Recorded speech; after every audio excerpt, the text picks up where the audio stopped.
खूनी कुआं। सीमा गर्मियों की छुट्टियों में अपनी नानी के गांव आई थी। सीमा नानी के घर पहुंचने के बाद अपनी नानी के पैर छूती है और उनसे आशीर्वाद लेती है। तभी उसकी नानी उससे कहती है, इतनी बड़ी हो गई मेरी सीमा, चल जल्दी से हाथ मुंह धो ले, मैं तेरे लिए खाना लगा देती हूँ। भूख लगी होगी ना? हाँ नानी, भूख तो लग रही है मुझे, आपके हाथ के बने हुए पीले दाल और चावल खाने की। कितना टाइम हो गया है मुझे आपके हाथ का बना हुआ दाल चावल खाए हुए।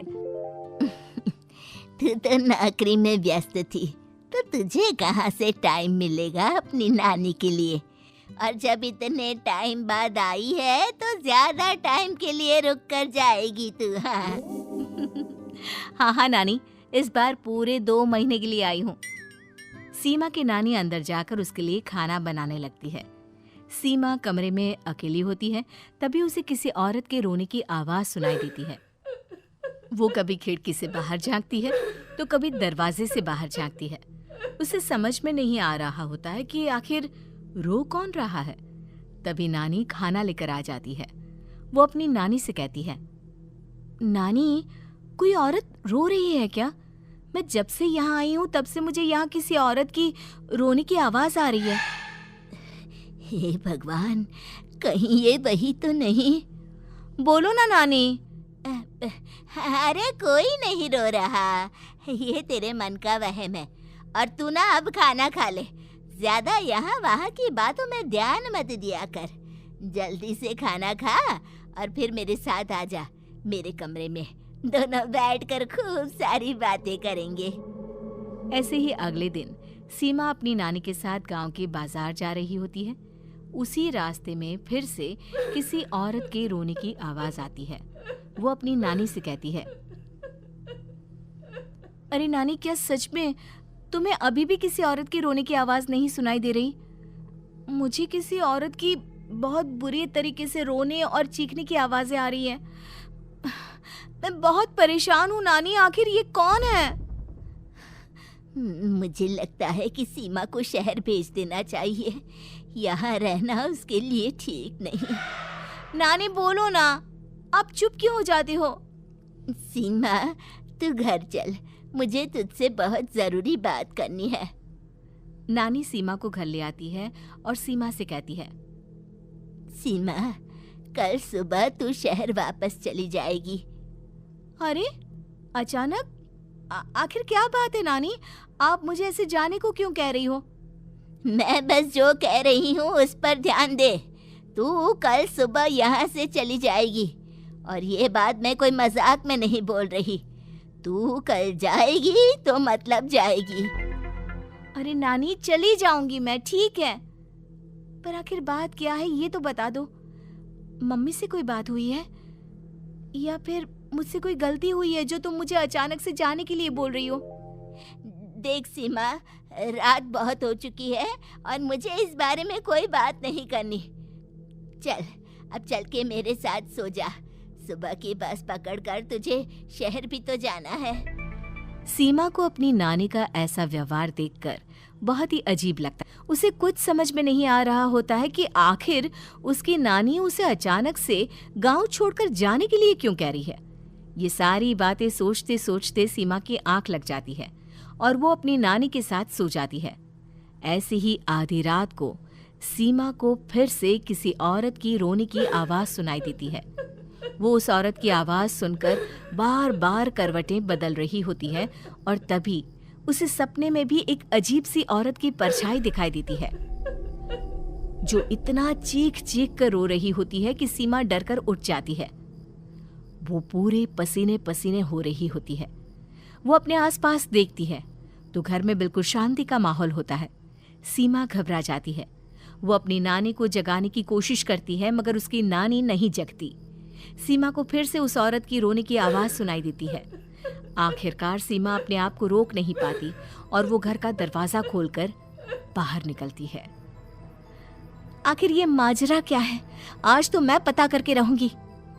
अब आवाज का पीछा करते हुए सीमा आधी रात को गांव के चौपाल के पास बने कुएं के पास पहुंच जाती है, जहां कुएं की चारों ओर बेड़ियां लगी होती हैं।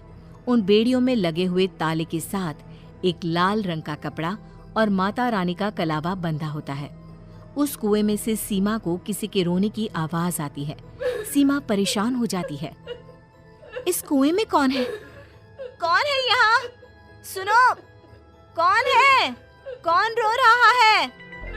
वो चिल्ला चिल्ला कर पूछती है और साथ ही लोगों को जगाने की कोशिश करती है, मगर किसी को भी उसकी आवाज सुनाई नहीं देती। अब सीमा खुद उस कुएं के पास की बेड़ियों और तालों को खोलने की कोशिश करती है और किसी तरह कुछ देर की मशक्कत के बाद सीमा उसको खोल भी देती है।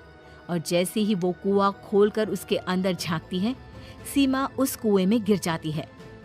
इतने में उसकी नानी की नींद भी खुल जाती है और सीमा को पास ना देखकर नानी परेशान हो जाती है।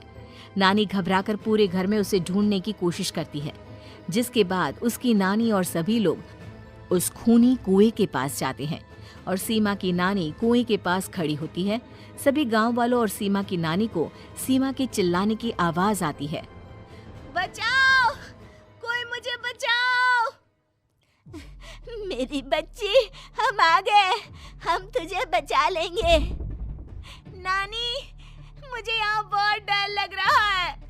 यहाँ इंसान की कटी हुई मुंडिया, हाथ, पैर और कंकाल है और खून भी है। नानी, मुझे डर लग रहा है। आप सब मेरी मदद कीजिए, नहीं तो ये खूनी कुआं मेरी बच्ची को भी खा जाएगा। अरे मुझे तो ये समझ में नहीं आ रहा कि आखिर इस खूनी कुएं को खोला किसने। सालों पहले इसको इतनी मुश्किलों के बाद तांत्रिक बाबा ने बंद किया था। अरे पूरा गांव खूनी कुएं के बारे में अच्छे से जानता है, तो कोई भी जानबूझकर तो ऐसा करेगा नहीं। मतलब किसी ने अनजाने में इसे खोल दिया है भैया।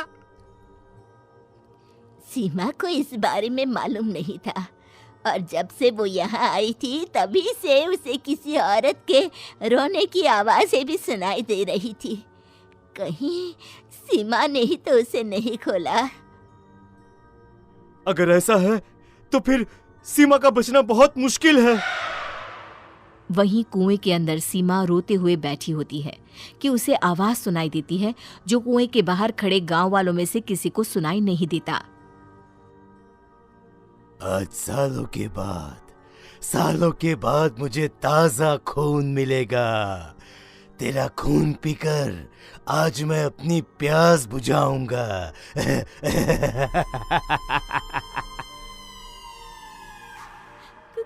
कौन है? मत मारो प्लीज, मुझे जाने दो प्लीज। मैंने किसी का क्या बिगाड़ा है?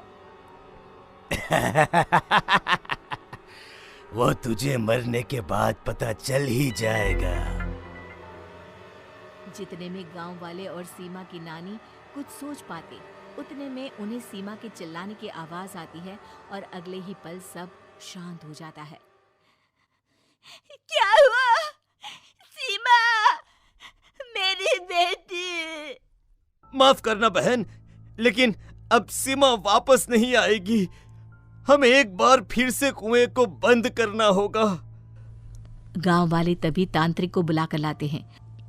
एक बार फिर अपनी शक्ति से तांत्रिक बाबा उस कुएं को हमेशा हमेशा के लिए बंद कर देते हैं और वहां एक बोर्ड लगा दिया जाता है कि यहाँ आना मना है।